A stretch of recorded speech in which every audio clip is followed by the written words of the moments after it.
ॐ शन्नो मित्रः शं वरुणः शन्नो भवत्वर्यमा शन्न इन्द्रो बृहस्पतिः शन्नो विष्णुरुक्रमः नमो ब्रह्मणे नमस्ते वायो त्वमेव प्रत्यक्षं ब्रह्मासि त्वमेव प्रत्यक्षं ब्रह्म वदिष्यामि ऋतं वदिष्यामि सत्यं वदिष्यामि तन्मामवतु तद्वक्तारमवतु अवतु माम् अवतु वक्तारम् ॐ शान्ति शान्ति शान्तिः ॐ सहनाववतु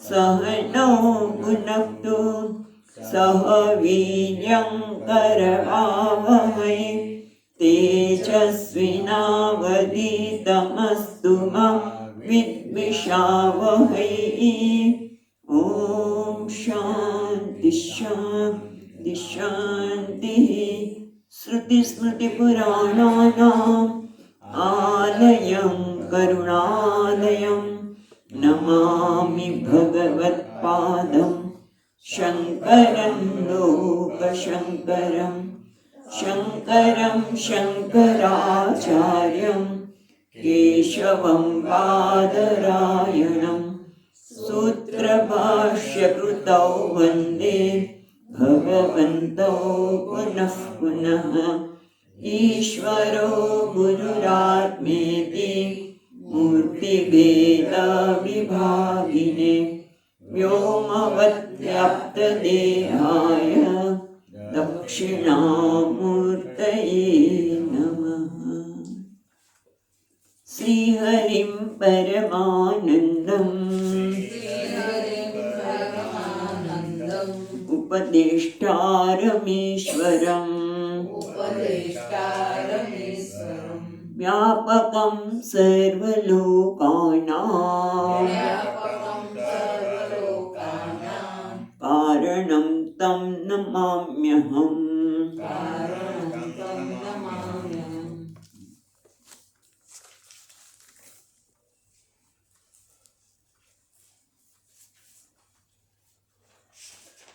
એકસોને 32મો શ્લોક।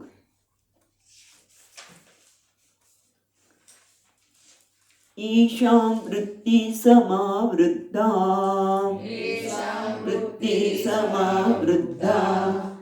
परिपक्वाच्च सा पुनः ते वै सद्ब्रह्मतां प्राप्तः नेतरे शब्दवादिनः। ગઈકાલે આપણે જોયું કે જે આ વૃત્તિને જાણે છે, આ વૃત્તિ એટલે બ્રહ્મની વૃત્તિ, વસ્તુ તત્વને જે જાણે છે અને એનું વર્ધન કરે છે। એટલે એક વખત આપણે શ્રવણ દરમિયાન સમજાય તો ગયું, પણ પછી શ્રવણ થઈ ગયું પછી પાછું આપણે કાર્યમાં વ્યવહારમાં વ્યસ્ત થયા એવું નથી। એ વૃત્તિનું વર્ધન કરે છે। એ જે સમજાયું છે એને એ ખબર પડે છે કે આ સત્ય છે અને જેને હું વ્યવહાર કરું છું વ્યવહાર માટે ઠીક છે, વ્યવહારિક સ્તરે એથી એને પારમાર્થિક સ્તરે બનાવી શકાય નહીં। જેમ કે આપણે કરતા જ હોઈએ છીએ। આપણે આજકાલ તો બહુ મોંઘા ચપ્પલ છે, મેં 25,000ના બહેનોના ચપ્પલ 25,000 મારી છોકરી લીધા, કેમ 9 વર્ષ માટે, સરસ। પણ એ 25,000ના ચપ્પલ લીધા માટે એને મંદિરમાં નથી મૂકતા જ ને, કારણ કે એ વ્યવહારના સ્થાને રાખીએ જ છે। એટલે વ્યવહારના સ્થાને રાખીએ આપણે, અને પરમાર્થ શું છે એ વિચારીએ તો કે હું જ બ્રહ્મ છું। આ વૃત્તિનું વર્ધન કરવામાં આવે છે। જે સમજણ પડે છે શ્રવણ દરમિયાન એ વ્યવહાર વખતે પણ સતત એનું વર્ધન કરવામાં આવે છે, એનું યાદ કરવામાં આવે છે। અને એ લોકો કેવા છે તે સત્પુરુષા, એ લોકો કેવા છે જ્યારે એ વૃત્તિનું વર્ધન કરી નાખે છે ત્યારે એ સત્પુરુષા। સત્પુરુષ કોને કહેવાય? સંત આપણે કોને કહીએ?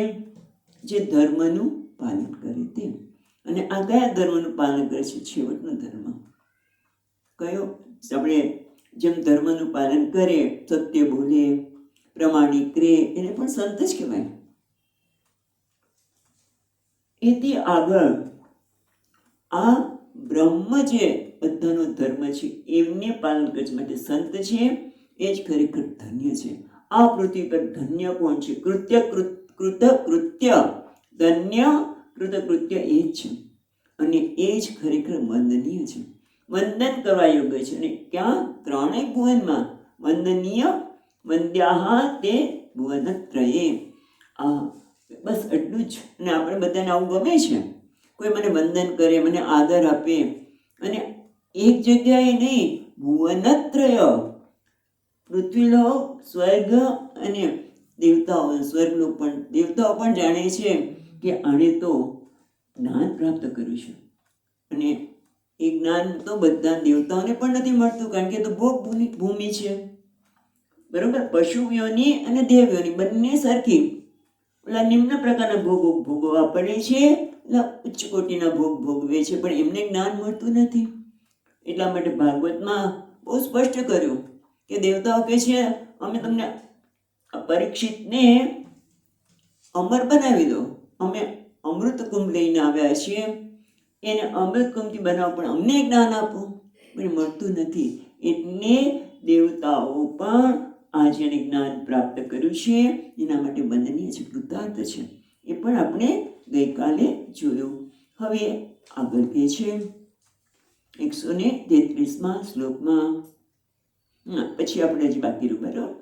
એશામ વૃદ્ધિ સમાવૃદ્ધા 132માં પરિપક્વાચ સા પુનઃ તે વૈ સદ્બ્રહ્મતાં પ્રાપ્તા ન ઇતર શબ્દવાદિનઃ. એ પણ કાલે જોતા હતા કે શબ્દવાદિનઃ એટલે જે બૌદ્ધિક જ્ઞાન ધરાવે છે. શબ્દવાદિન એટલે જે શબ્દ બોલનાર જ છે, વેદના શબ્દોને ઉચ્ચાર કરે છે, પણ એના પ્રકારનું જીવન નથી. બધા ઉપનિષદના મંત્રો મોઢે છે, આનું અહીંયા જોડી દેશે, ત્યાં જોડી દેશે, બધું આમ તમને કનેક્શન જોડી દેશે, પણ એ પોતાના ઓલા ખાલી શબ્દને બોલે. ન ઇતર શબ્દવાદિનઃ, ફક્ત શબ્દનું જ્ઞાન છે, એ અર્થને એના હૃદયમાં ઉતર્યું નથી, એ કહી શકાય.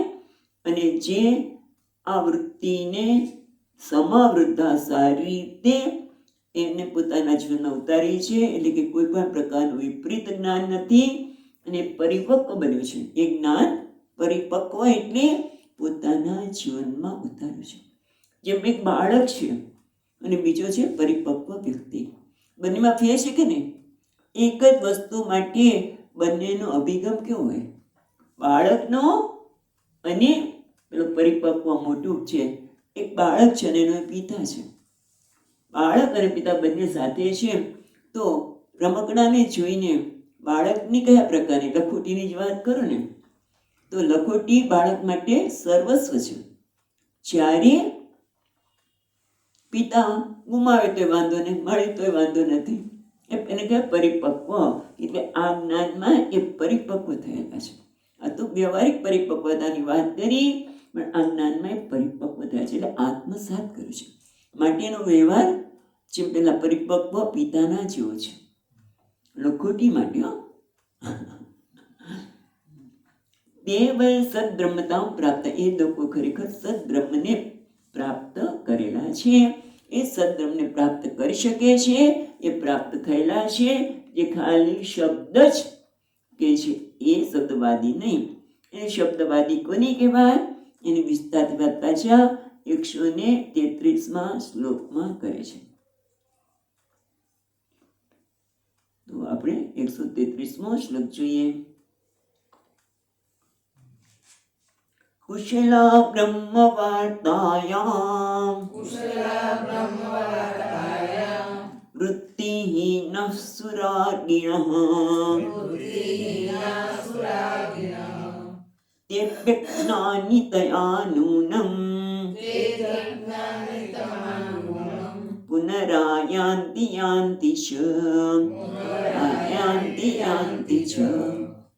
એટલે અહીંયા કહે છે કે કુશલા બ્રહ્મ વાર્તાયામ, જે આગળ શબ્દ વાપર્યો શબ્દવાદિન, એ બતાવતા કે છે કુશલા શબ્દવાદિનામ બ્રહ્મ વાર્તાયામ, જે બ્રહ્મની વાર્તા કરવામાં કુશળ છે. એના માટે વિવેક ચૂડામણીનો શ્લોક છે 58 લગભગ, ત્યાં કહે છે કુશલા બ્રહ્મ વાર્તાયામ કોને કહેવાય એના માટે બતાવે છે શંકરાચાર્ય મહારાજ. વાગ વૈખરી શબ્દ જરી શાસ્ત્ર વ્યાખ્યાન કૌશલમ વૈદુષ્ય વિદુષામ તદ્વત ભુક્તયે નતુ મુક્તયે. એટલે કોઈ વ્યક્તિ છે વાગ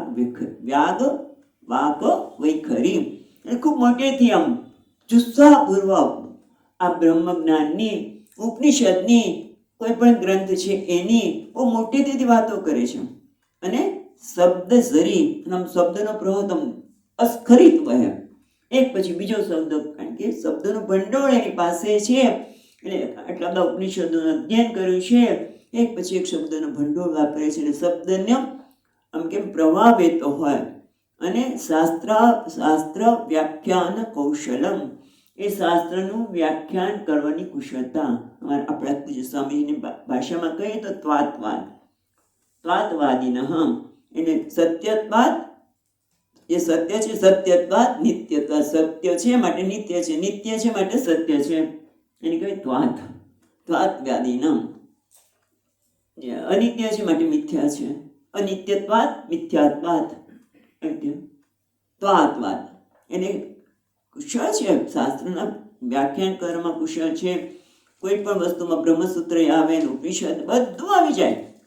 એ કેવા છે વૈદુષ્ય વિદુષામ, એ લોકો બધા વિદ્વાન તો છે, પણ એ તદ્વત ભુક્તયે નતુ મુક્તયે, એ ખાલી ભોગ માટે, વાહ કરવા માટે છે. એ લોકોનું ભાષા ફક્ત તદ્ભુક્તયે, ભોગ માટે, એટલે વાહ કરવા માટે છે. નતુ મુક્તયે, એનાથી મુક્તિ પ્રાપ્તિ થઈ શકે નહીં. કારણ કે એનામાં શું છે, શાસ્ત્ર વાસના છે. આપણે 3 પ્રકારની વાસનાની વાત કરી, બરાબર છે. એક તો પુત્રેષ્ણા કે વાસના. પુત્રેષ્ણા, પુત્રમાં એટલી બધી ઓલો હોય એષ્ણા, પુત્ર પુષ્ટે અહમ પુષ્ટ, પુત્રની પુષ્ટિ થાય, હું પુષ્ટ થયો, એને કઈ થયું, હું નષ્ટ થયો. એટલે આમાંથી માણસ મુક્ત થઈ શકતો નથી. મારે આટલા પુત્ર તો હોવા જોઈએ. પુત્ર બાળક નથી, બાળક તો હોવું જોઈએ. સારું છે, એ બહુ સુંદર છે. બાળક હોવાથી તો મા બાપનો વિકાસ થાય છે. પણ એના માટેની એષ્ણા, એ મારું છે માટે આમ થવું છે. આ એષ્ણામાંથી માણસ મુક્ત થાય. વિત્તેષ્ણા, પછી વિત્તની પણ એષ્ણા છૂટતી નથી. જેમ ગઈકાલે વાત કરી, એટલે મહાત્મા કહે છે કે ભગવાન મને દર્શન કરાવો. ભગવાનના મહાત્મા કહે છે ભગવાનના દર્શન તમારી મૂડી છે, આપણે 2 મૂડી બદલાવી નાખીએ, ચાલો. તો ના, એ તો નહીં. જોકે મહાત્માને એવું પૈસાની આવશ્યકતા જ ન હોય, પણ આ વિત્તેષ્ણા અને છેવટે શાસ્ત્રેષ્ણા. આ શાસ્ત્રની પણ એક એષ્ણા હોય છે, લોકેષ્ણા એને કહે છે. લોકેષ્ણા કહો કે શાસ્ત્રેષ્ણા, અને એમાંથી માણસ મુક્ત થતો નથી. અને એની સરખામણી મારા સ્વામીજી મહારાજ કે ગધેડો છે, એના પીઠ ઉપર સુખડના લાકડાનો ભાર વહેર્યો છે, પણ આ સુખડના લાકડા કિંમતી છે કે સુગંધી છે એને ખબર નથી. આ બ્રહ્મ જ્ઞાન કિંમતી છે, સુગંધિત છે, કિંમતી છે અને સુગંધિત છે, જે આવવાથી મારા જીવનમાં સુગંધ એટલે કે આનંદ પ્રસરે છે. પણ એના જીવનમાં આવી શકતો નથી, કારણ કે વૃત્તિહીના. કીધું ને, કુશલ બ્રહ્મ વાર્તાયામ, બ્રહ્મની વાર્તામાં કુશળ છે. અને વૃત્તિહીના, અને કેવા છે, એમનામાં વૃત્તિ એટલે શબ્દનો પ્રયોગ કરી શકે છે. પણ ગઈકાલે જ કહ્યું કે જેવો વિચાર તેવો માનવી, જેવા આપણા વિચાર એવું આપણું મન, અને મન તેવો માનવી આપણે. પણ વૃત્તિ પછી એનો વિચાર અંદર જન્મતો જ નથી. જોવું છે કે વૃત્તિ એટલે વૃત્તિહીના, જે વૃત્તિ હીના એટલે કે વૃત્તિ, પણ એ વૃત્તિની શબ્દ બોલે છે, પણ એની પ્રકારની વૃત્તિ વિચાર ઉઠતો નથી. વૃત્તિહીના સુરાગીણ, અને પાછા કેવા છે, સુરાગીણ. રાગીણા નહીં પણ સુરાગીણા. રાગી એટલે જેને વિષયમાં આસક્તિ છે, બરાબર. વિષયમાં જ્યારે આસક્તિ હોય ત્યારે મન કેવું હોય? એ ભોગની ચિંતન કરે. રાગ છે જગતના પદાર્થોમાં, એટલે જગતનું ચિંતન કરે, ભોગનું ચિંતન કરે. મને આ મળે, મને સત્તા મળે, મારી વાહવાહ થાય, મારા લોકો મારી આમ પ્રણામ કરતા હોય હજારો લોકો, વગેરે વગેરે થાય. શબ્દનું શાસ્ત્રમાં વાત કરે છે માટે કે પ્રણામ કરે વગેરે. પણ આ તો સુરાગીણ, એને રાગ તો નથી પણ સુરાગીણ, ખૂબ રાગથી. એટલે એનું મન તૈયાર થયેલું નથી, અંતઃકરણ શુદ્ધ થયેલું નથી, અને એટલા માટે સુરાગીણ. એનામાં ભાષાનું જ્ઞાન. તમે જુઓ કે કોઈ પણ આપણે કંઈક પણ સાંભળતા હોઈએ તો આપણને ભાષાનું જ્ઞાન હોવું જોઈએ. કોઈ એમ કે તમે સ્વામીજી સંસ્કૃત વધારે બોલો, પણ સંસ્કૃત છે જ નહીં, કારણ કે એને ગુજરાતી ભાષાનું જ્ઞાન હોવું જોઈએ. ગુજરાતીનું ભાષાનું જ્ઞાન હોય, પછી એનો એ સિવાય થોડુંક વ્યાકરણ હોય, પછી આપણે જે શબ્દ વાપરીએ એની માહિતી પણ હોય કે ભાઈ આને ઘડો કહેવાય. બીજા લોકોને કદાચ આને ઘડો કહેવાય કે શું કહેવાય ન ખબર હોય, ઇંગ્લિશમાં આપણે કહીએ તો આ ઘડો છે. ઇંગ્લિશ જાણનાર વ્યક્તિ છે જેને ગુજરાતી બોલતા આવડતું નથી, એને તમે કહો કે આ ઘડો છે, તેના માટે મુશ્કેલ થાય, કારણ કે એનું થોડી માહિતી પણ શબ્દની હોવી જોઈએ. એવી રીતે ત્યારે આપણે કોઈ વસ્તુનું જ્ઞાન થાય. એ રીતે જ્યારે હું બ્રહ્મ છું, શબ્દ તો બોલાય છે, હું બ્રહ્મ છું, એ પણ વાત કરે છે, હું બ્રહ્મ છું, હું પૂર્ણ છું, બધું શબ્દ બોલાય છે. પણ શબ્દને અનુરૂપ વૃત્તિ ઉત્પન્ન થતી નથી, કારણ કે એના માટે મનને તૈયાર કરવું પડે. આગળ જે પ્રારંભમાં જ અપરોક્ષાનુભૂતિના પ્રારંભમાં પણ કહ્યું કે અધિકારી સાધન ચતુષ્ટ સંપન્ન અધિકારી. એ અધિકારી તો પ્રાપ્ત કરવું છે. મનમાં અંતઃકરણ શુદ્ધ હોય, વૈરાગ્ય હોય. ખાલી વૈરાગ્યની ઉપરતીની બધાની વ્યાખ્યા કરવી એક વસ્તુ છે, ખ્યાલ આવે છે? વ્યાખ્યા કરી એક વસ્તુ છે, પણ એ વૈરાગ્યની વ્યાખ્યા નહીં, પણ એ પ્રકારે હું અધિકારી, તો મારામાં વૈરાગ્ય છે, મને હું આ વસ્તુ છોડી શકું છું. સ્વામીજી કે એ પ્રમાણે તમે ડાઇનિંગ ટેબલ પર બેઠા હોય, અને તમને ભાવતી વસ્તુ બનાવી હોય, અને ત્યારે તમે તમારી થાળી સેજ ખસેડી શકો એમ છો કે ના, નાવ ઇટ ઇઝ ઇનફ, હવે હું નહીં લઈ શકું. એનું નામ વૈરાગ્ય. એવું તમારે એટલે વૈરાગ્ય, શમ, દમ, ઉપરતી, તિતિક્ષા, આ બધા જીવનમાં હોય ત્યારે તો જ એક શું છે, આ જ્ઞાન આપણા જીવનમાં ઉતરે. અને જ્યારે જગતની આસક્તિ હોય તો પછી એ જ્ઞાન આપણા જીવનમાં આવી શકતી નથી. એટલે જીવનમાં જ્ઞાન માટે જીવન આપણું જ્ઞાનને અનુરૂપ હોવું જોઈએ. જેમ કે અર્જુન વાત તો બહુ મોટી કરી પહેલા અધ્યાયમાં કે હું લડવા માંગતો જ નથી, તો અહિંસા પરમો ધર્મ, અહિંસા જ મારો ધર્મ છે, હું ભિક્ષાવૃત્તિ લેવા તૈયાર છું. કારણ કે વાતો મોટી કરી પણ એના જીવનમાં એ આવ્યું નહીં. એટલે ભગવાન કહે છે અર્જુન જાગ, જો એમને બતાવે છે લોક સંગ્રહ ત્રીજા અધ્યાયમાં આવે છે ને, લોક સંગ્રહમેવાપી સંપશ્યન કર્તુમ અર્હસि જનકાદય. જો જનક વગેરે કેટલા તું રાજા છું, તું પણ ક્ષત્રિય છું, જો જનક રાજા કામ કરી શકતા હોય તો તારે પણ કર્મ કરવું છે. જનકને પણ જો યુદ્ધ કરવાનું આવે તો કરે, જો કે એવું નથી બન્યું એમના જીવનમાં, બહુ ઓછું છે, પણ જે કાર્ય કરવા યોગ્ય હોય કરવું જોઈએ. એને ખાલી શબ્દ મોટા મોટા વાત કરીએ પણ આપણા જીવનમાં આવવું જોઈએ. જેમ એમને ભગવાને ત્યાં અર્જુનને બતાવ્યું, એમ જગતમાં જ્યાં સુધી આસક્તિ છે ત્યાં સુધી જ્ઞાનમાં અવરોધ છે. આપણે આગળ વાત કરી, જ્ઞાન એ મોટો અવરોધ છે, પ્રતિબંધ છે. સુરાગીણ એટલે જ્યાં સુધી સુરાગીણ છે ત્યાં સુધી આ જ્ઞાનમાં અવરોધ છે. અને અવરોધ છે માટે જેમ એક અજ્ઞાની છે તે અપી અજ્ઞાનિતયા બીજી રીતિમાં નૂનમ યાંતિ ચ.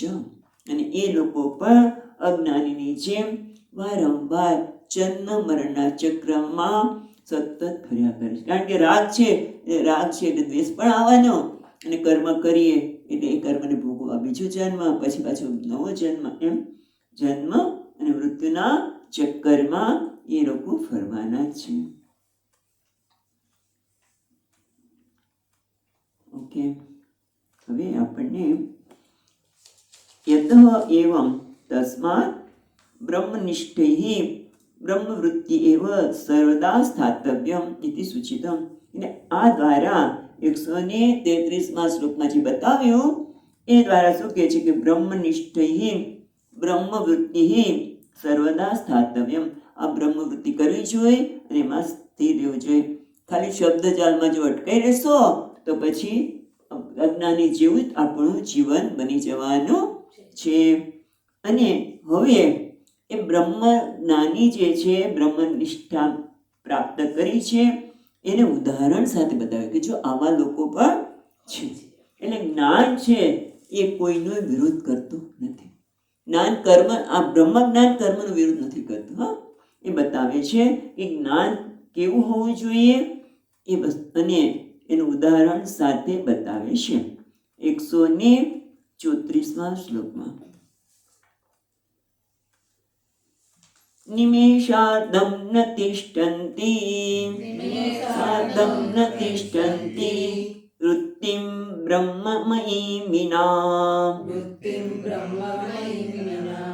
યથા તિષ્ઠન્તિ બ્રહ્માદ્યાઃ સનકાદ્યા શુકાદયઃ. એટલે કે છે નિમેષ અર્ધમ ન તિષ્ઠન્તિ વૃત્તિમ બ્રહ્મમયીં વિના યથા તિષ્ઠન્તિ બ્રહ્માદ્યાઃ સનકાદયાઃ શુકાદયઃ.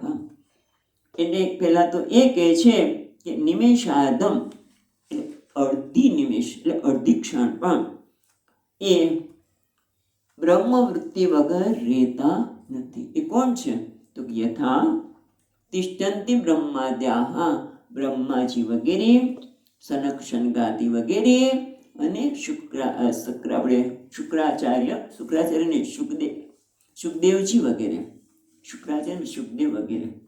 હવે મહત્વની વસ્તુ એ છે કે બ્રહ્માજી, તમે જુઓ, બ્રહ્માજી પણ સતત સર્જનનું કામ કર્યા કરે છે. અને છતાં એ કહે છે બ્રહ્મમય એક ક્ષણ પણ બ્રહ્મ વૃત્તિ વગર અડધી ક્ષણ પણ રહેતા નથી. એટલે શું થયું? એ રીતે છે. બે વાત છે કે બ્રહ્મવૃત્તિ છે એ બે પ્રકારની છે. પહેલા તો શ્રવણ મનન અને નિધ્યાસન કરીએ, શ્રવણ અને મનન કરીએ એટલે શું થાય? આવરણનું નિવારણ થાય. જે મારું પોતાનું સ્વરૂપ છે, જેમ અગ્નિનું સ્વરૂપ છે ઉષ્ણતા, જળનું સ્વરૂપ છે શીતળતા, સાકરનું સ્વરૂપ છે મીઠાશ, એમ મારું સ્વરૂપ છે સચ્ચિત આનંદ. આનંદ એ મારું સ્વરૂપ છે. અકર્તા એ મારું સ્વરૂપ છે. અકર્તા, હું કોઈ કર્મ કરી રહ્યો છું ત્યારે પણ કરતો નથી. કેમ? ઇન્દ્રિયાણી ઇન્દ્રિયાર્થેષુ વર્તન્તે. એટલે એ સ્પષ્ટ જુએ છે. અને માટે જ શું કે પહેલા આવરણની દૂર બ્રહ્મવૃત્તિ પેલું બે પ્રકારની છે. પહેલી પ્રકાર શું છે કે શ્રવણ દરમિયાન એ આવરણ છે કે પોતાના સ્વરૂપ ઉપર અજ્ઞાનના લીધે આવેલું છે અજ્ઞાનને આ બ્રહ્મવૃત્તિ દૂર કરે છે. પછી શું થાય છે? પછી પણ એનો અભ્યાસ કરતા જાય, બરાબર છે. ત્યારે શું થાય કે જેમ આપણે આત્મબોધમાં કહ્યું છે તે પ્રમાણે અજ્ઞાન કલુષિત જીવમ જ્ઞાનાભ્યાસાદિ નિર્મલમ કૃત્વા જ્ઞાનમ સ્વયં નશ્યેત જલમ કતક રેણવત. જેમ પાણી ડોળું હોય તો એમાં તમે કતક રેણુ એટલે ફટકડીનો પાવડર તમે ઉપર છાંટી દો તો પાણી, ફટકડી છે બધી પાણી ગંદકીને પોતાની સાથે નીચે લઈને પીસી છે. શું કર્યું એને? આપણે કતક રેણું એટલે ફટકડીના પાવડર શું કર્યું? જેમ અશુદ્ધિ છે પાણીમાં એને પોતાની સાથે નીચે લઈને બેસી ગઈ, પોતે પણ બેસી ગઈ. અશુદ્ધિને તો બેસાડી પણ પોતે પણ બેસી ગયા. એમાં જ્ઞાન વૃત્તિના અભ્યાસથી છેવટે જ્ઞાન વૃત્તિના અભ્યાસની પણ જરૂર નથી રહેતી. એ વૃત્તિ પણ નશ્યત એટલે નાશ નથી પામતી, પણ એની પછી આવશ્યકતા રહેતી નથી. જેમ કે આપણે સૂઈ ગયા અને કોઈ સ્વપ્ન આવ્યું, અને ખરાબ સ્વપ્ન પણ આવ્યું ત્યારે વધારે થાય.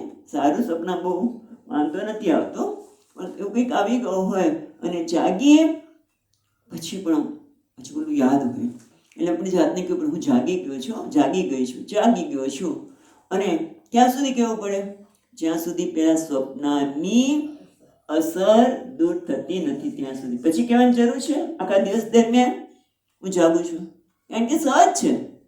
જાગું છું એ મારા માટે સહજ છે, બરાબર ને? એ રીતે પછી વૃત્તિની જરૂર નથી. એમ આ બ્રહ્માદિ સનકાદિ ને પણ હવે વૃત્તિની જરૂર રહી નથી. એટલા માટે કે છે ક્ષણાદપી નિમિષાદ ન તિષ્ઠન્તિ વૃત્તિમ બ્રહ્મમયીમ કૃત્વા. એ બ્રહ્માજી સર્જનનું કામ કરતા હોય, વિષ્ણુજી પાલનનું કામ પણ કરે છે. એ અચ્છા પાલનનું કામ કરે છે, કેવી રીતે કરે છે? સયામાં સૂતા સૂતા, કોઈ જાણે કે કરતા જ નથી. અને કારણ કે બ્રહ્મવૃત્તિમાં સ્થિત છે માટે પોતાના સ્વરૂપમાં. અને શિવજી પણ સન્માનનું કાર્ય કરે છે, ક્યાંય ખોટું નથી કરતા. કોઈ પણ જીવને ખોટી ક્ષણે લઈ જતા નથી.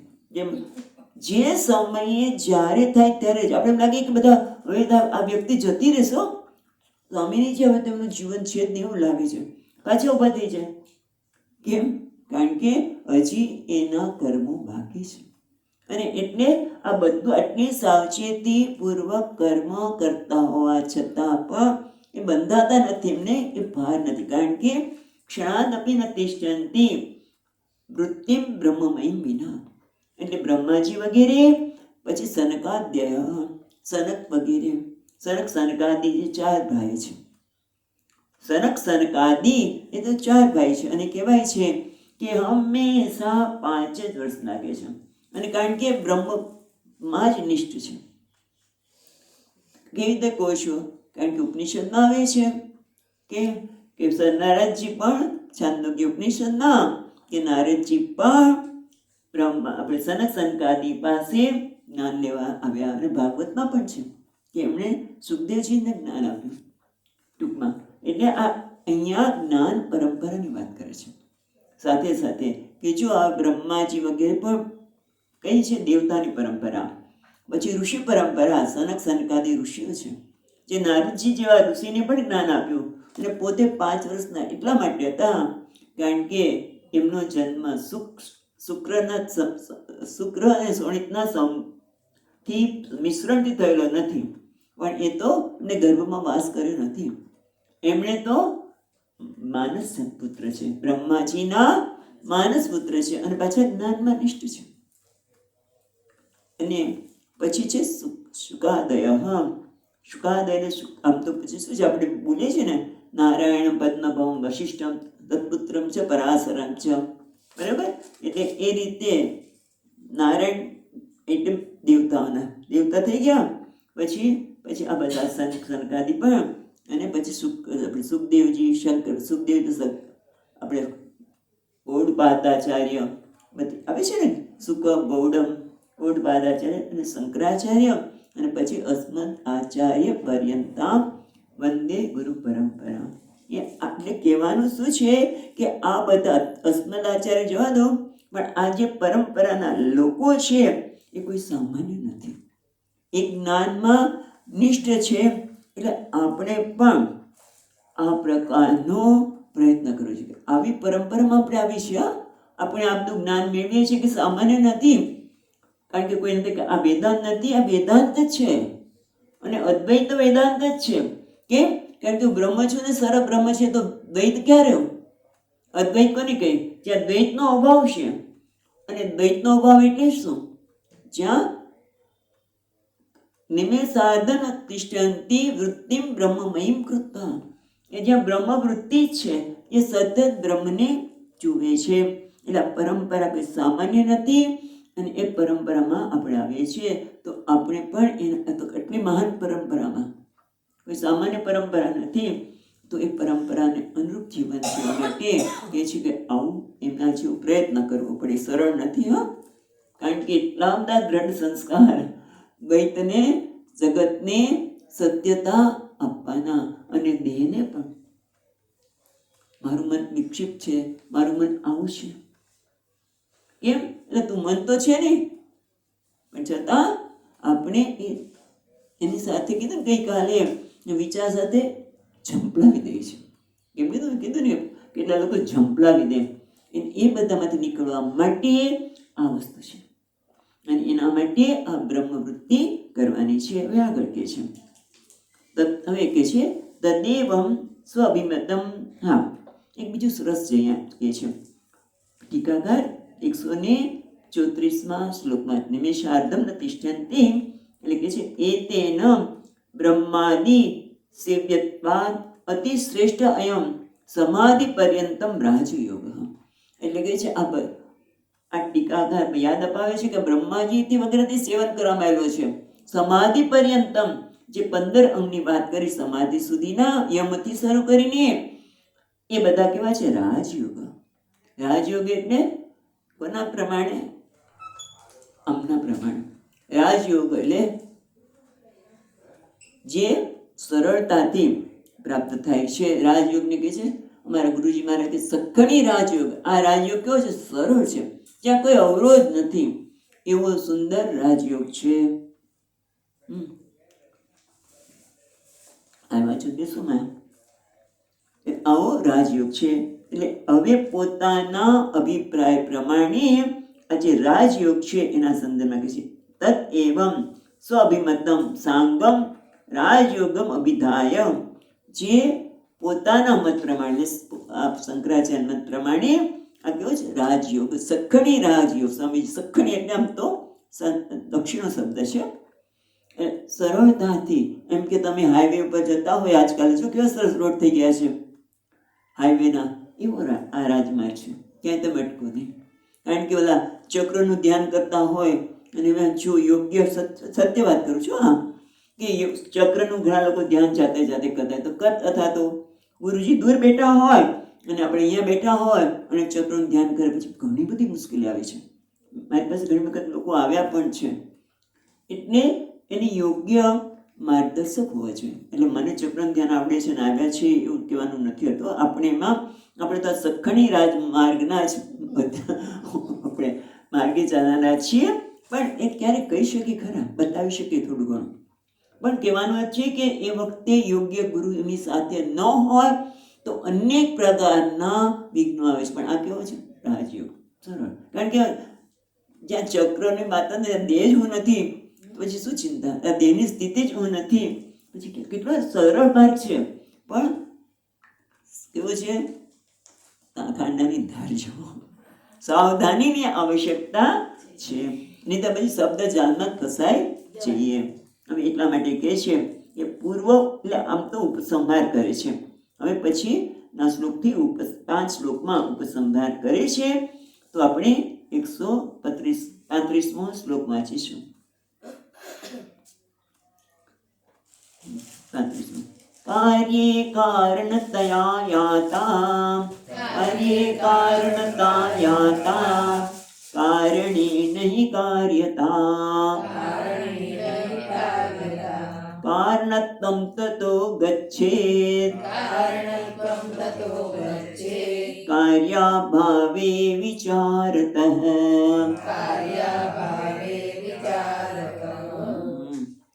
એટલે કે છે આપણે કર્યું છે, પણ ફરી વાર યાદ અપાવે છે. આગળ થઈ જ ગયું છે કે કાર્યે કારણતા યાતા, કાર્યમાં કારણતા અનુગત છે.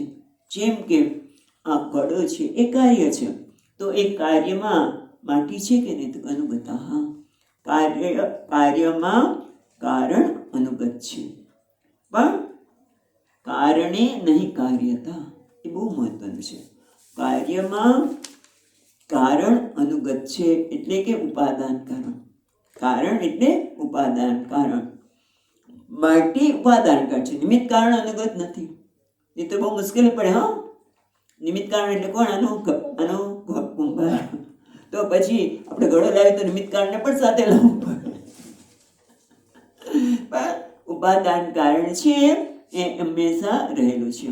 એટલે ઘડા, આ ઘડો જોઈએ ત્યારે એમાં માટી એનું ઉપાદાન કારણ પણ છે જ. એટલે કાર્ય કારણતા મ્યાતા, જ્યારે જ્યારે આપણે કાર્યને જોઈએ ત્યારે ઉપાદાન કારણ છે. જેમ કે આ વસ્ત્ર, તો આ વસ્ત્ર છે તો વસ્ત્રનું ઉપાદાન કારણ છે તંતુ, એની સાથે જોડાયેલું જ છે. એટલે જ્યારે આપણે વસ્ત્રને જોઈએ ત્યારે એમાં એનું ઉપાદાન કારણ પણ જોઈએ છે. આપણે ઘણી વખત નોંધ નથી કરતા પણ જોઈએ છે ખરા. પણ હવે એમ કહે છે કે તમે આનું કારણ છે એને જુઓ, તો માટીને. પણ મુશ્કેલી શું થાય છે? આનું કારણ છે ઉપાદાન માટી. માટીને જોઈએ ત્યારે ઘડાનો વિચાર આવવાનો છે. તમે જો આ ઘડાને જોતી વખતે માટીનો આપણે વિચાર કરીએ ત્યારે તેનો કાર્યનો વિચાર આવે છે. માટે કહે છે કે ફક્ત તમે જો કારણ એટલે માટી, તમે માટી હોય તો માટીમાં ઘડો દેખાય છે? ઘડો છે ત્યાં માટી દેખાય. પણ તમે માટી જ ખાલી જોતા હોય તેમાં ઘડો નથી રહેલો, રાઈટ? પણ હવે એ તો બરોબર છે, પણ હવે તમે આ ઘડો જોતી વખતે ફક્ત માટીને જુઓ એટલે કે ઘડાનો વિચારમાંથી મુક્ત થઈ શકો, એને દૂર કરી દો. તો શું કહે છે કે પછી તો શું થાય? કારણે નહીં કાર્યતા. તો કારણમાં કાર્યતા ખરી છે જ નહીં. પણ જો તમે કારણ પણ કોને કહ્યું કે કાર્યના સંદર્ભમાં, પણ જો કાર્ય જ ન હોય તો કારણ પણ રહેતું નથી. બસ આટલે સુધી આપણે વિચાર કરીએ, બરોબર છે? પછી આપણે આગળ વિચારીએ તો કારણત્વમ તતો ગચ્છેત, અને પછી તેને કારણત્વ પણ જતું રહે છે. કેમ? કારણ કે કાર્ય છે ત્યારે આપણે કાર્યને જોઈએ છીએ, ઘડાને જોઈએ છીએ ત્યારે માટી છે.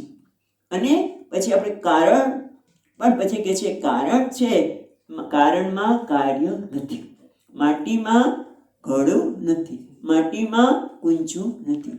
જો ઘડો કુંચો એ કાર્ય છે એ માટીમાં નથી તો માટી કારણ ક્યારે થયું? ખ્યાલ આવે છે? જરા સૂક્ષ્મ છે. ખ્યાલ આવે છે કે એ કારણ પણ રહેતું નથી. લે કારણત્વમ તતો ગચ્છેત. કેમ? કાર્ય અભાવે વિચારતઃ. જ્યારે કાર્યના અભાવનો વિચાર કરીએ છીએ ત્યારે કારણ પણ રહેતું નથી. હવે આટલાથી અટકવાનું નથી. હવે આપણે આ જ વસ્તુને, આ દ્રષ્ટાંતને જોઈએ કે આ જગત શું છે? તો કે કાર્ય. કઈ રીતે કહો છો? તસ્માદ વા એ તસ્માદ આકાશ સંભૂત. ઉપનિષદ કહે છે કે આ જગત એ કાર્ય છે. એનું કારણ શું છે? તસ્માદ વા એ તસ્માદ એટલે બ્રહ્મ, પરમાત્મા. એ પરમાત્મા કેવા છે? તૈત્રીય ઉપનિષદની વાત કરીએ છીએ તો તૈત્રીય ઉપનિષદમાં શું કહ્યું? સત્યમ જ્ઞાનમ અનંતમ બ્રહ્મ તસ્માદ વા એ તસ્માદ આત્મન આકાશ સંભૂત આકાશાદ વાયુ વાયુરગ્નિ. એટલે જેમ આપણે વાત કરી કે માટી એ કારણ છે, ઘડો એ કાર્ય છે. એટલે જ્યારે કાર્યને જોઈએ ત્યારે કારણ અનુગત છે, એટલું તો આપણે સ્વીકારીએ છીએ, રાઈટ? હવે જગતમાં જુઓ કે આ જગતમાં આકાશ, તો આકાશ છે એનું મને ભાન છે, અને આકાશની પણ ઉપયોગિતા છે. એટલે આકાશને જોઈએ ત્યારે એનું કારણ અસ્થિ ભાતિ પ્રિય છે. આકાશ વાયુ બધામાં અસ્થિ ભાતિ પ્રિય છે. આ ઘડોમાં પણ ઘડો છે, કહીએ છીએ ઘડો છે, એનું મને ભાન છે અને ગમે છે. કારણ કે દ્રષ્ટાંત બહુ સુંદર દેખાય છે. જો કેવું સુંદર છે, અંદર સોનેરી મીકું છે અને કંઈ મને ગમે છે એટલે પ્રિય છે. એ જગતની કોઈ પણ વસ્તુ લઈએ ત્યારે શું છે? અસ્થિ ભાતિ પ્રિય. એટલે કારણ જગતમાં અનુગત છે, એવું થયું ને?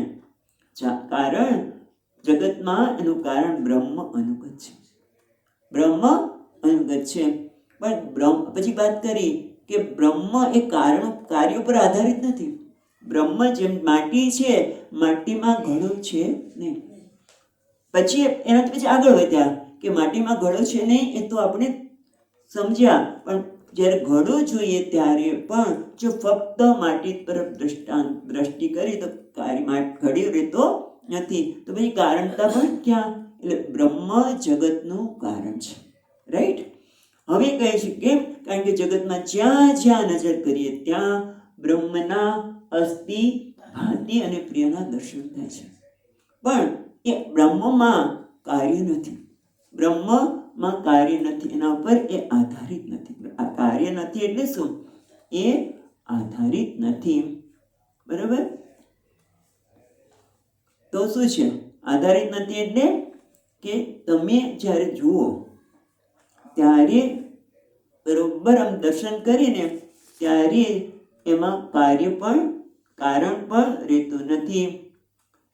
કાર્ય અભાવે વિચાર, બરાબર વિચાર કરીએ તો આ જગત જે રૂપે દેખાય છે એમાં બ્રહ્મનું જ્યાં સુધી મને જગત દેખાય છે ત્યાં સુધી બ્રહ્મનું યથાર્થ જ્ઞાન નથી. પણ જ્યારે કારણનો પણ અભાવ થઈ જાય એટલે કે બ્રહ્મ કારણ પણ નથી, તો શું છે? બ્રહ્મ અસ્થિ ભાતિ પ્રિય અહમ અસ્મિ, બસ એ જ્ઞાન ખરેખર છે. એને વધારે વિસ્તાર પછીના શ્લોકમાં કરે છે, એટલે 136 અથ શુદ્ધમ ભવેત વસ્તુ યદ્વૈ વાચામ ગોચરમ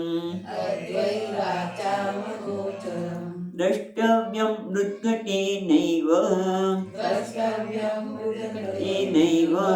દૃષ્ટાન્તેન પુનઃ પુનઃ. અથ એટલે આ પછી શું? તો કે જે આગળ વાત કરીને આમ કરવાથી શું થાય? તત કિમ એટલે કાર્યમાં કારણ અનુગત છે પણ કારણમાં કાર્ય અનુગત નથી. એવું જોવાથી શું થાય? તમે જુઓ કે જેમ જેમ વિચાર કરતા જે કાર્ય કોઈ પણ વસ્તુ કાર્ય છે એનું કારણ શું છે? જેમ કે જગતની જ વાત કરીએ કે હું પિતા છું અને પુત્ર શું છે? કાર્ય. બરાબર? પુત્ર કાર્ય છે, પિતા કારણ છે. પણ એક પિતા કારણ નથી, કારણ કે કોના સંદર્ભમાં? એના પિતાના સંદર્ભમાં.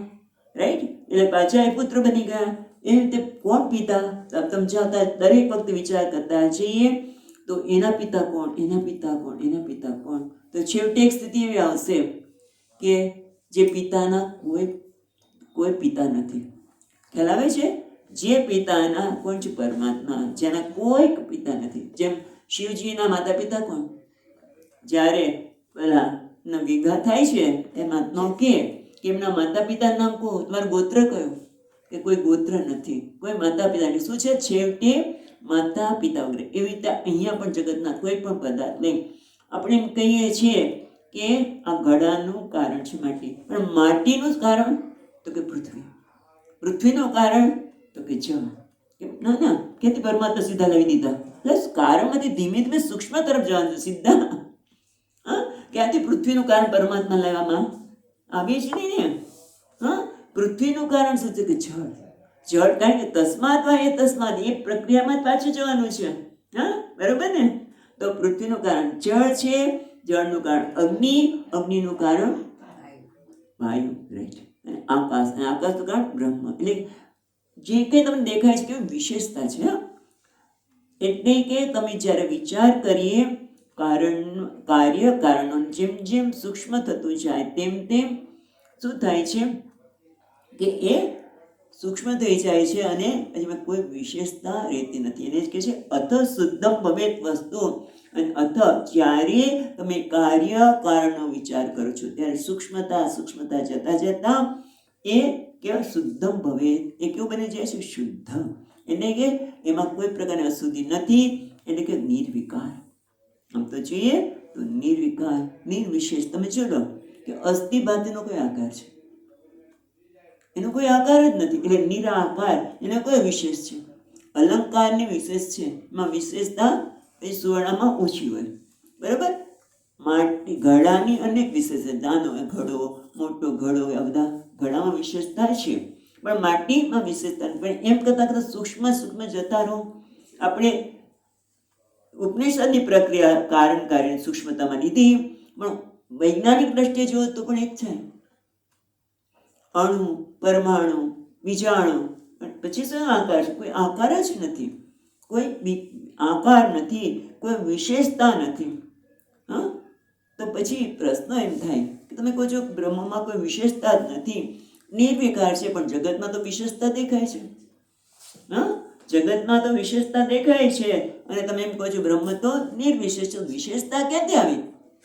પ્રશ્ન તો થાય ને, કારણ કે તમે એમ કહો છો કે કાર્યમાં કારણ અનુગત છે.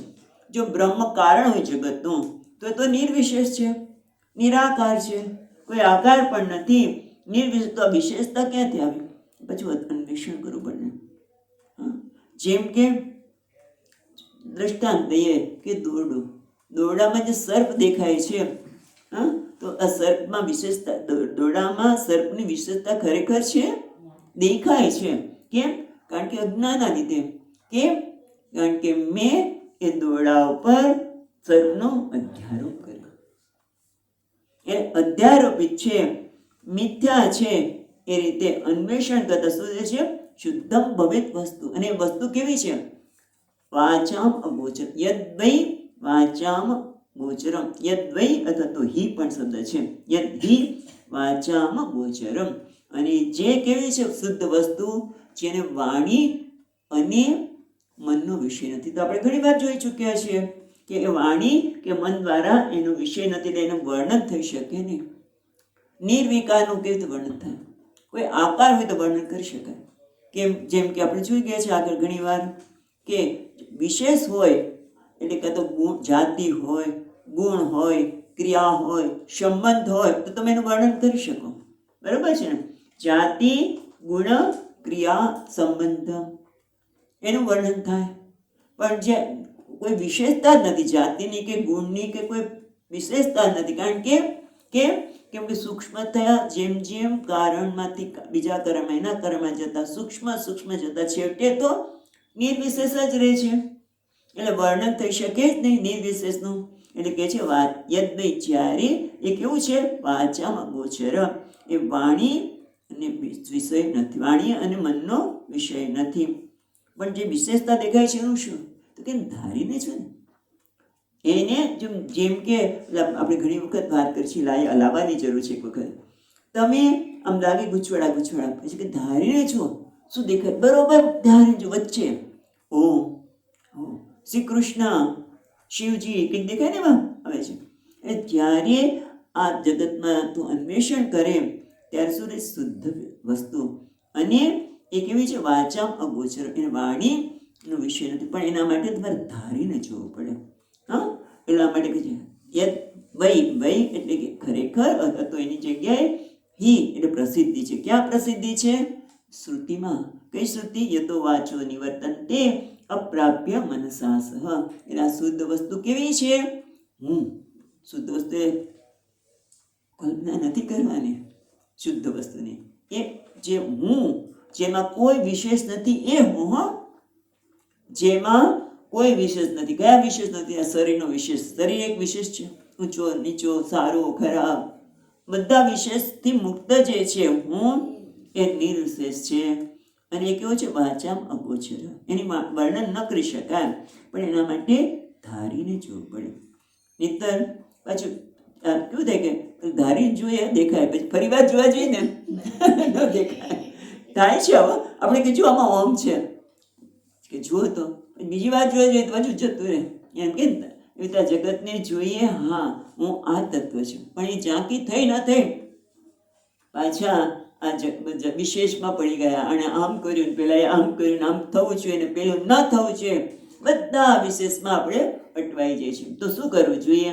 તો કે છે બીજી લીટીમાં દ્રષ્ટવ્યમ મૃદ ઘટે નૈવ દ્રષ્ટાંતેન પુનઃ પુનઃ.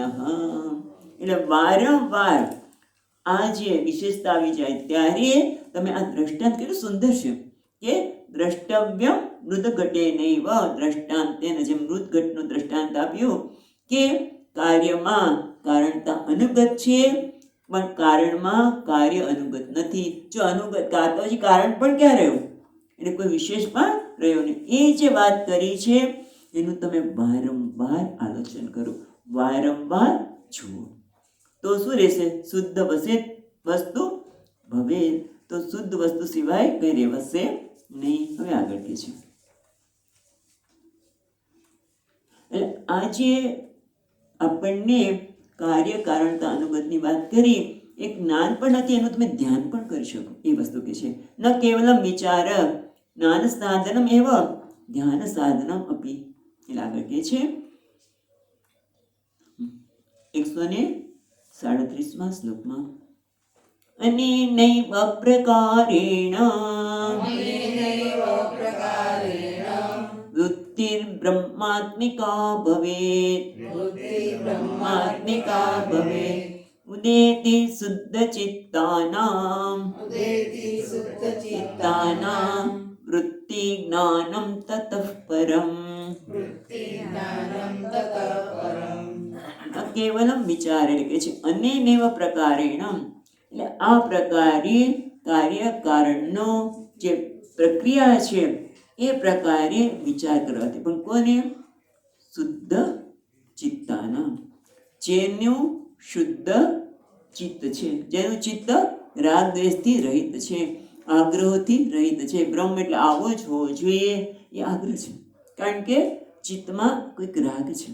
મારા તમે જો બહુ સુંદર વાત હમણાં વાંચવા મળી મને કે વૈષ્ણવો એમ કે વૈષ્ણવો શિવનું નામ જ ન લે, શિવનું નામ ન શિવ પણ ન બોલે. શા માટે? એનો તિરસ્કાર કરે છે. તો કે ના, કેટલી સુંદર વાત સાંભળવા મળી. કારણ કે આપણે તેમ જ માનતા હોય છે કે એ લોકો બહુ આવા આપણે એક મિનિટ બહુ જ આમ ના એક મિનિટ મર્યાદા શબ્દ વાત નથી બેન, બીજી વાત કરી રહ્યા છીએ કે એટલા એમ રૂઢિચુસ્ત છે, રૂઢિચુસ્ત એવા છે કે અમે શિવનો શકારે ન બોલીએ, એટલે લોકો એનો અનાદર કરે છે. કે ના, એ એમના વૈષ્ણવ ધર્મમાં નિષ્ઠ રહેવા માટે, સ્વામિનારાયણ પોતાના ધર્મમાં નિષ્ઠ રહેવા માટે, નહીં કે એ બીજાનો તિરસ્કાર કરે છે. આ બહુ મહત્વની વાત સાંભળવા મળી. આપણે તેમ જ માનતા હોઈએ છીએ કે એ લોકો બીજાનો તિરસ્કાર કરે છે. ના, નિષ્ઠ રહેવા માટે.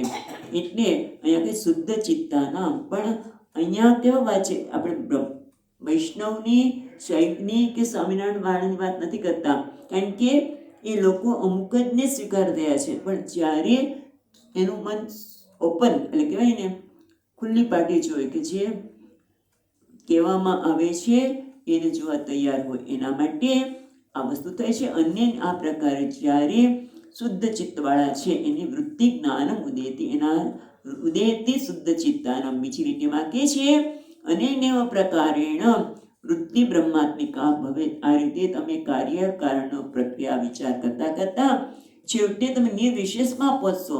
નિર્વિશેષ એટલે જ બ્રહ્મ, અને બ્રહ્મ નિર્વિશેષ એટલે બ્રહ્મ. બ્રહ્મ એટલે ચૈતન્ય. ચૈતન્ય કેટલા છે? એક જ. કોણ ચૈતન્ય છે? હું ચેતન છું. ચેતન તો હું છું ને. હા, એટલે છેવટે એ બ્રહ્મ આત્મા બની જાય છે. પહેલા આપણે કાર્ય કારણનો વિચાર કર્યો કે કાર્ય કારણ સૂક્ષ્મ થતા નિર્વિશેષ રહે, એ જ નિર્વિશેષ એટલે બ્રહ્મ, અને બ્રહ્મ એટલે ચેતન, અને ચેતન એટલે ચેતનતા એક જ છે. અને હું આ રીતેની વૃત્તિ ઉદેતી એ પ્રગટ આવરણ દૂર થતા એ જ્ઞાન થાય છે. ઉદેતી શુદ્ધ ચિત્તાનામ, જેનો અધિકારી શુદ્ધ ચિત્ત, બીજી રીતે કહીએ શુદ્ધ ચિત્ત એટલે જે અધિકારી છે એનામાં આ જ્ઞાન ઉદેતી. જાણે કે આપણે ઉદેતી નહીં, ખરેખર તો એ અજ્ઞાનનું આવરણ દૂર થાય છે અને વસ્તુ જેવી છે એવી દેખાય છે. જેમ કે આ ઘડો છે, હું કપડું મૂકી દઉં તો દેખાતું નથી, પણ જેવું કપડાનું આવરણ દૂર થયું વસ્તુ હતી એવી જણાય. એ રીતે જ્ઞાનથી જે અજ્ઞાનનું આવરણ આવી ગયું તમારા હું વિશેના ખ્યાલોનું, એ દૂર થતા એ જ્ઞાન થાય છે. ઉદેતી એટલા માટે ને જ્ઞાન થાય છે, એને કહેવાય છે ઉદેતી શુદ્ધ ચિત્તાના વૃત્તિ જ્ઞાનમ તત પરમ. તત પરમ એટલે આ શ્રેષ્ઠ તત આ પરમ શ્રેષ્ઠ જ્ઞાન છે એ એનામાં પ્રગટ થાય છે, એટલે કે અજ્ઞાનનું આવરણ હટી જાય છે. હવે આગળ કહે છે, એટલે આ જ વિચારને બે શ્લોકમાં આગળ વિસ્તાર કરતા કહે છે કે કારણમ વ્યતિરેકેણ પુમાનાદૌ વિલોકયેત અન્વયેન પુનસ્તદ્ધિ कार्ये नित्यं प्रपश्यति, कार्ये नित्यं प्रपश्यति। पुमान् व्यक्ति आदौ कारण व्यतिरेकेण विलोकयेत्। પેલા વ્યક્તિએ કારણનો વ્યતિરેક એટલે કારણ વગર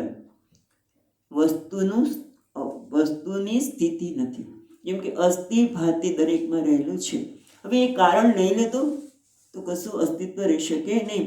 વ્યતિરેકેણ પુમાન, પછી અન્વયન પુનઃસ્તદ્ધિ કાર્ય નિત્યમ પ્રવેશતિ, અને જ્યારે અન્વયથી જુઓ ત્યારે કારણમાં કાર્ય રહેલું છે. ખ્યાલ આવ્યો? કારણ વ્યતિરેકેણ, કારણ સિવાય પહેલા તમે જુઓ કે આ કારણ વગર કાર્યનું કોઈ અસ્તિત્વ છે નહીં, અને પછી કાર્યમાં કારણ અનુગત છે, એટલે જગત પરમાત્મા સિવાય કશું છે જ નહીં. એ કારણ છે જગત કારણ, અને એના વગર કશું છે નહીં. ખરેખર આ બધું જે દેખાય છે વિશેષ છે, એ અધ્યારોપિત છે, એ મિથ્યા છે. અને પછી પાછું એ જ કહે છે કે આ જગતનું કારણ પરમાત્મા છે. એ પણ તમે જુઓ. વિશેષ ચર્ચા કાલે કરીએ છીએ, અહીં અટકીએ છીએ. ઓમ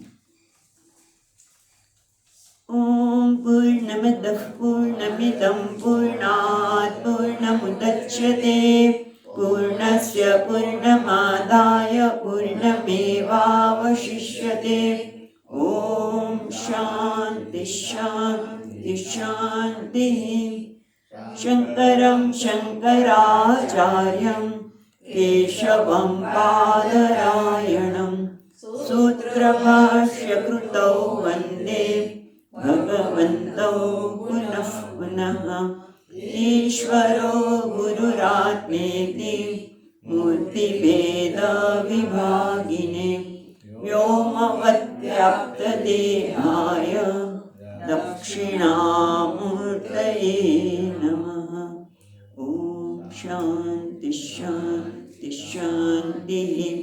હરિ ઓમ. શ્રી ગુરુભ્યો નમઃ. હરિ ઓમ.